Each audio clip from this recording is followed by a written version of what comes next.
Kako se to radi? Perišić!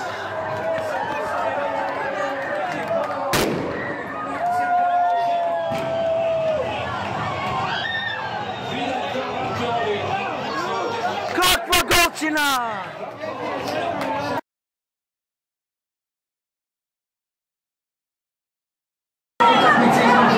Francuske i Australije, kada je Francuska dobila penal i na kraju slavila sa 2:1.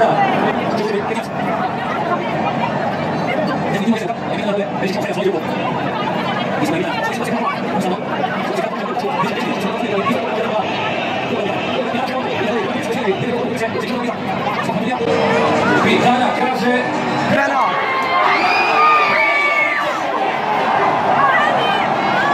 bez obzira šta mu sada govori Luka Modrić, bit će to penal za reprezentaciju Francuske.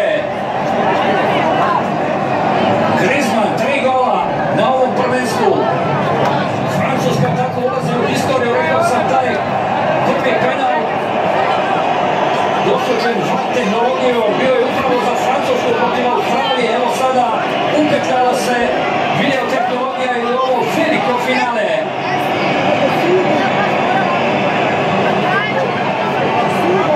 Ne mogu se pomiriti hrvatski nogometaši, ali morat će ispoštovati odluku.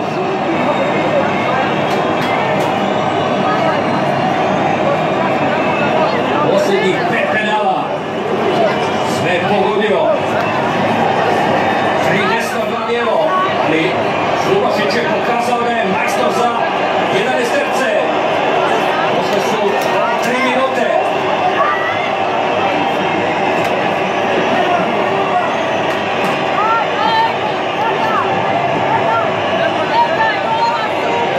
Griezmann protiv Zubašića.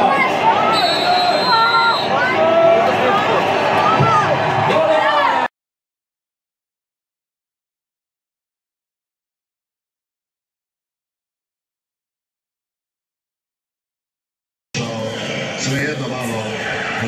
Ali nismo dužni, ne smijemo biti dužni, moramo biti veseli. Velike sjajne trenutke nam je odbila ova reprezentacija i za ovih će ostati u našim srcima. Predvođena naravno Zlatko Dalićeve, koji je napravio čudesne stvari u 50 dana koliko je otprilike bio sa ovom reprezentacijom, ali zapravo na neki način još čudesnije jer je Zlatko Dalić na klubu reprezentacije tek nešto više od 9 mjeseci i uspio je napraviti nešto što se rijetko može doživjeti u svim nogometnoj povijesti. Posebno zadačan Sisak vidjeli ste predsjednice Kolega Hrvatskih Ivanović na čovjek koji bi na neki način možda mogao biti jedan od onih koji su se opozitivni reprezentacije, ali ajmo uzeti to, ajmo dati tu sreću da koji sami oznaje kada je kraj. Dođemo ih podržati, dođemo ih zapljesati, dođemo im reći hvala za sve ono što su napravili za hrvatski nogomet, za hrvatski sport, za hrvatsku državu. A vidite i sami svako sa svojom zastavom od Trojevog dvorca. A nadalje od Slavskog Broda, Darija Čuvačića. Ivan Rakitić kao zadnji u nizu od naših igrača i Zlatko Dalić.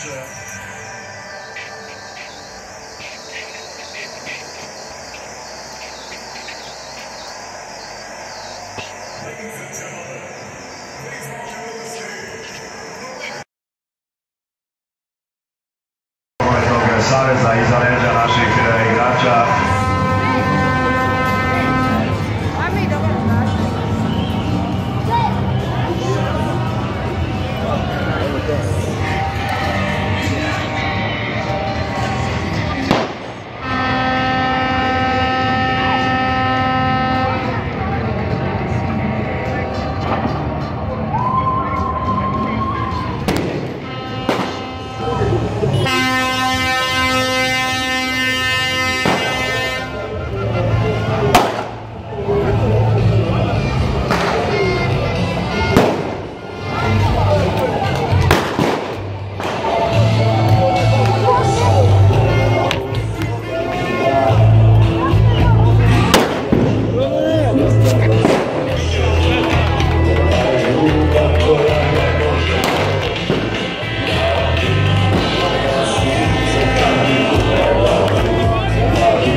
Hvala.